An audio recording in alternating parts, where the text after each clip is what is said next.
नमस्कार मित्रांनो, travel with जयच्या आणखीन एका ब्लॉगमध्ये तुमच्या सर्वांचं स्वागत आहे। आज आपण चाललो आहोत एका प्लेसवर जे 50 किलोमीटर्स लांब आहे इथून।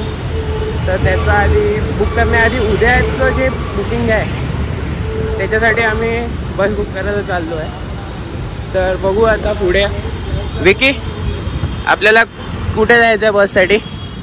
आता सध्या आम्ही श्रीशैलमसाठी बस बुक करतो आहे। आपलं आम्ही जाणार आहे स्वर्णगिरी श्री वेंकटेश्वर स्वामी टेम्पल आणि तुम्हाला आणि आपल्याला जेवायचं पण आहे। 3 वाजून गेलेले आहे, तर तिथे जाऊया आपण बस बुक करायला। आधी बघूया बस भेटते आहे की नाही।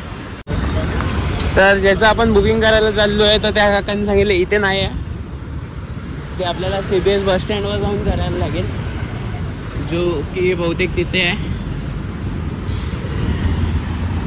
तर आपल्याला चालतच जायला लागेल तो तिथपर्यंत।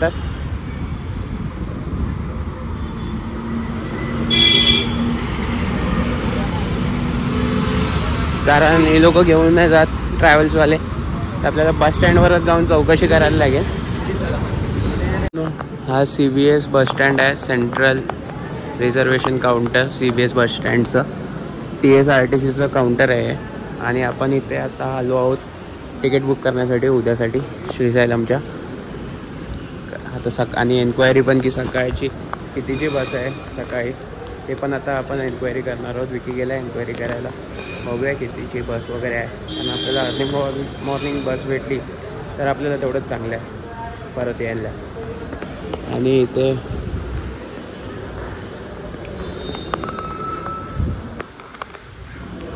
भाषा मला नाही कळत, तर कोणाचं तरी इथे स्मारक पण बांधलेलं आहे, जर इंग्लिशमध्ये लिहिलं असतं तर मला कळलं असतं ते पण। आणि विकी तिथे तिकीट्स काढतो आहे आपल्यासाठी। आणि इकडून आपल्याला कॅब बुक करून जायचं आहे स्वर्णनगरी टेम्पलमध्ये। 50 किलोमीटर लांब आहे इथून। बघू कॅब बुक करू आणि जाऊन येऊ पटाक्षे। आणि बस स्टँड त्या बाजूला आहे, तिकडून बस सुटतात। AC नॉन AC दोन्ही बस अवेलेबल आहेत। तुम्हाला जर श्रीशैलमला जायचं असेल मल्लिकार्जुन ज्योतिर्लिंगाच्या दर्शनासाठी, तर तुम्ही इथे येऊन बस बुक करू शकता। तर मित्रांनो, आपण आता स्वर्णगिरीसाठी कॅब बुक केली आहे, तर ते आता थोड्या वेळात येते आहे। तोपर्यंत आम्ही इथे फोटोशूट करतो आहे। बघू किती वेळ चालतं हा फोटोशूट। इकडे भावा फोटो काढतायत आणि इथे सनसेट पण होईल थोड्याच वेळात। फोकस केला, थोडं कमी केलं तर थोडं सनसेट दिसेल, नाहीतर आम्ही इथे थांबलो आहे। लोकेशन टाकली आहे, लोकेशनवर येईल थोड्याच वेळात तुला केलेली। आणि मग आम्ही जाऊ स्वर्णगिरी टेम्पलमध्ये। मध्येच आता मला ह्याच्या आधीचा ब्लॉग एडिट पण करायचा, तो एडिट करून झाल्यावर मग तिथला ब्लॉग हा येईल तुमच्यासमोर। आधी तो ब्लॉग येईल ट्रेनचा, आणि मग तिथला हा ब्लॉग येणार। आणि ह्याच्यानंतर थर्ड ब्लॉग अजून एक येणार आहे, तर तुम्ही मिस करू नका। तर फायनली आपण कॅबमध्ये बसलो आहोत आणि स्वर्णगिरी टेम्पलला चाललो आहोत। तर विकी किती लांब आहे इथून? 49 किलोमीटर 50 किलोमीटर राऊंड आहे। आपल्याला 1 तास सव्वा तास लागणार पोचायला। इकडून आपल्याला दृश्य प्रतिमा आहे तिकडे। 1 सव्वा तास लागणार आहे आपल्याला पोहोचायला स्वर्णगिरी टेम्पलला। You won't be disappoint. तर तुम्ही डिसअपॉइंट नाही होणार। या लोकांना झोप येते, तर ते झोपायला चालले आहेत आता थोडं। बिर्याणी होण्याची आणि रात्री बिर्याणी पाहिजे। बघू आपण काय करू आल्यावरच, सगळं दर्शन करून आल्यावर बिर्याणी आणि सगळं। पण आता तरी आपण स्वर्णगिरी टेम्पलला जाऊन तिथे एक्सप्लोर करू आधी कसं आहे काय आहे। तुम्ही निराश नाही होणार, मी तुम्हाला सांगतो। तुम्ही पण या स्वर्णगिरी टेम्पलमध्ये। तर आपण डायरेक्ट आता भेटू स्वर्णगिरी टेम्पल।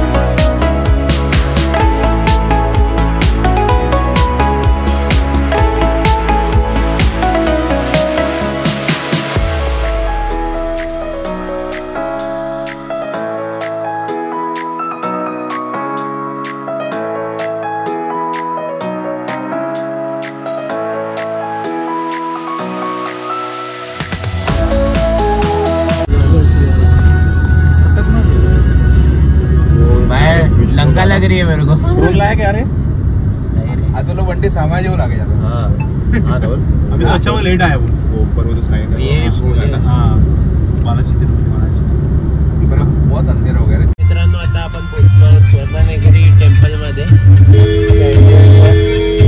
आणि इकडे आपल्याला गाडी अडते आता सोडले आपल्याला आतमध्ये ते स्वर्णनगरी टेम्पलचा एंट्रन्स आहे इथे चेंज 50 रुपीज। मित्रांनो आता आपण आलो आहोत स्वर्णनगरी टेम्पल मध्ये च्या बाहेर चाललो आहोत तिथे आतमध्ये फोन अलाउड नाही जिकडे अलाउड असेल तिकडे मी शूट करेन जिकडे अलाउड नसेल तर आपल्याला ते लॉकरमध्ये ठेवायला लागेल फोन आणि इकडे खूप सारे श्रद्धाळू आलेले आहेत भक्त स्वर्णनगरीमध्ये आणि आपले भक्त चालले आहेत पुढे तर आता आपल्याला फोन लॉकरमध्ये ठेवायचा आणि इथे जायचं सेम टी शर्ट वाला भेटला एक माणूस इकडनं घेऊ सेम ब्रँड घेऊ नका बॉन्कर हे बॉन्कर आणि जुडिओ एकच आहे जुडिओ दुसरा आहे असा बाहेरचा व्ह्यू आहे देवळाचा। मित्रांनो इथे तुम्हाला एंट्रन्सलाच विष्णू देवांचे पाय असे दिसणार आहेत मोठे तर तुम्ही आधी इथे येऊन दर्शन करा पायाचे तिकडे तुम्ही पाहाल तर कॉइन एकदम स्ट्रेट उभा राहू शकतो तिकडे लोक ठेवतायत कॉइन स्ट्रेट उभा करून विदाउट सपोर्ट आहे ते आणि ही एंट्रन्स आहे स्वर्णनगरीची वरती तुम्ही पुढे आलात तर विष्णुदेवांच्याच प्रतिक्रिया इथे बनवलेल्या आहेत वरती एंट्रन्सला जाता ही एंट्रन्स आहे इथून आपल्याला वरती जायचं आहे सेम इकडे कृष्णदेवांचा अवतार आहे आणि इथे आलात अजून एक अवतार आहे विष्णुदेवांचा आपला श्री कल्की अवतार मानू अवतार रामू यांनी या सगळ्या प्रतिक्रिया बनवल्या आहेत खालून वरपर्यंत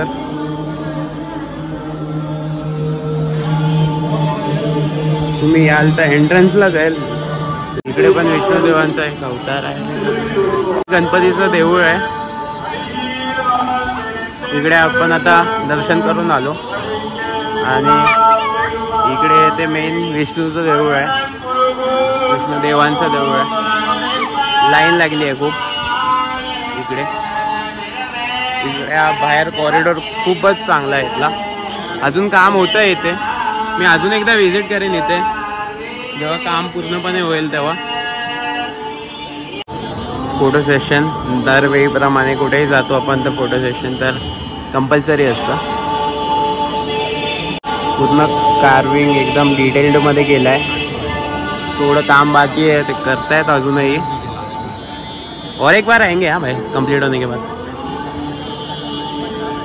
एक ट्रिप मारेंगे तर इकडे लाईन पण वाढत चाललेली आहे आता तर आपल्याला आता ह्यांच्या फोटो सेशन नंतर लाईनीत पण जायचं आहे दर्शनासाठी बघू कसं काय होतं आहे तिकीट काउंटर कसलं आहे आयडिया नाही पण आहे कसलं तरी तर मित्रांनो आता आपण धावतोय कारण आपल्याला तिथे पालखी दिसली आहे आणि ती मला बघायची आहे आणि तुम्हाला सुद्धा दाखवायची आहे ती पालखी धावत फोन कलेक्ट केले आणि आपण आता त्या पालखीच्या इथे चाललोय विष्णुदेवांना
मित्रांनो इथे हनुमानजींची मूर्ती पण आहे, जी अजून अंडर कन्स्ट्रक्शन आहे, त्यांचं देऊळ अजून बनायचं आहे. तर मी तसं बोललेलो की पूर्णपणे कंप्लीट झाल्यावर एकदा परत राऊंड मारेन. 6 मार्चला 2024 प्राण प्रतिष्ठा झालेली या देवळाची. त्यानंतर हे आता एवढं तरी बनलं आहे, पण अजून बनायचं, डेव्हलप होणार आहे अजून. तर त्यानंतर आपण परत येऊ इथे. ज्यासाठी मेन रिझनसाठी आलेलो ते म्हणजे हे फ्लोटिंग विष्णू देवांचं कलाकृती इकडे आहे. मेन अट्रॅक्शन आहे या ह्याचं देवळाचं.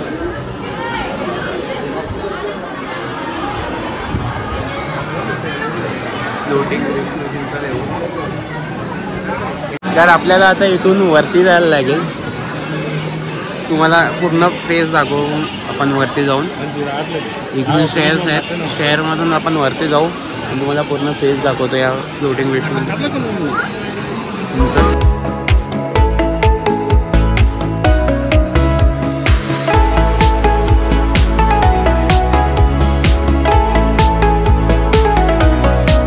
मित्रांनो इथे फ्लोटिंग विष्णूचा लोक हे बघा असं काय दिसतं इथे, आणि हे देऊळ असं काय दिसतं. फार सुंदर देऊळ आहे. तुम्ही एकदा तरी लाईफमध्ये व्हिजिट केलं पाहिजे सुवर्णनगरी हैदराबादची. जय, तुला कसं वाटतंय इथे येऊन? छान वाटलं, खूप सुंदर वाटलं. तुम्ही पण या, एक्सपिरियन्स करा. वेके, तुला या देवळात येऊन कसं वाटतंय?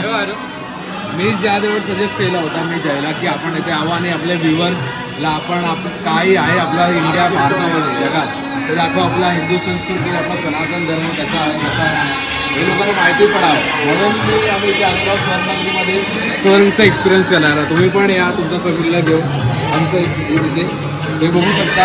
हे अप्रतिम दृश्य आहे. आता कधी तुम्ही पाहिलं नसेल पूर्ण भारतात कुठेही विष्णू भगवानची पहिली प्रतिक्रिया आहे. मोर दॅन 500 CR लागले आहेत या देवळाला, पण अजूनही कन्स्ट्रक्शन बाकी आहे, अजूनही कन्स्ट्रक्शन बाकी आहे. तर तुम्ही या इथे. आणि आता आपण इथून एक्झिट करतोय. खूप आनंद वाटला या देवळात येऊन. तुम्ही पण या स्वर्णनगरीत. स्वप्ननगरी पण म्हणू शकता, पण स्वर्णनगरी नाव दिलं आहे याचं. हनुमानांचं देवळाचं कन्स्ट्रक्शन अजून बाकी आहे. पूर्ण कन्स्ट्रक्शन झाल्यावर मी परत येणार आहे इथे. तुम्ही पण या इथे. आयुष्यात एकदा तरी विजिट करा इथे खूप. आणि रात्रीच्या वेळी विजिट करा. तुम्हाला इथे फुल स्वर्णनगरी वाटेल. पूर्ण सोन्याची नगरी वाटेल. लाईट्स लावल्यात पूर्ण. एकदा काय पूर्ण कन्स्ट्रक्शन झालं तर खूपच भारी वाटेल. रात्रीचं इथे, रात्रीचं या तुम्ही, संध्याकाळी या आणि पूर्ण संध्याकाळी म्हणजे 5 वाजता या. सनसेट व्ह्यू पण भेटेल तुम्हाला. आणि रात्रभर इथेच थांबा 9 वाजेपर्यंत. 9 वाजता हे बंद होऊन जातं. तुम्ही स्वतःची गाडी घेऊन आलात तर उत्तमच आहे. मी तर रिकमेंड करेन, कारण रिक्षा वगैरेने येऊ नका. कॅब वगैरे इन ड्रायव्हर वगैरे बुक करा. इथे बार्गेन करा आणि त्यांनाही बार्गेन करून या, भेटता तुम्हाला इथे. आणि पैसे गेले थोडे तरी काही नाही. तिथे अजून बनताय, अजून कन्स्ट्रक्शन बाकी आहे बहुतेक इथे. तर तुम्ही या, विजिट करा या देवळाला. आणि आता मी जातो खाली. ड्रायव्हर काका आपले वेट करत असतील आणि मग घरी जाऊ. तर आपण ह्या ठिकाणावरून लाडू घेतला. प्रसादच आहे तो, 50 रुपयाचा आहे. प्रसादासाठी घेतलेला आहे आपण लाडू. तो आपण सगळ्यांमध्ये वाटू आणि मग आपल्या पुन्हा घरी जाण्याच्या मार्गावर. घरी म्हणजे काय, आपण हैदराबादमध्येच आहोत 2-3 दिवस. तर ते पूर्ण एन्जॉय करू आपण. इकडे नारळ फोडतात आणि पाणी वाहून टाकतात. तुम्ही या इथे, खूप मजा येईल तुम्हाला. मी असं कधी बघितलं नसेल. मी अजून राम मंदिर बघितलं नाही, पण त्याच्या आधी ठेवीन मी. तर विकी आता लाडूचा प्रसाद घेतोय. लाडूचा प्रसाद आहे इथे प्युअर घी मध्ये बनलेला.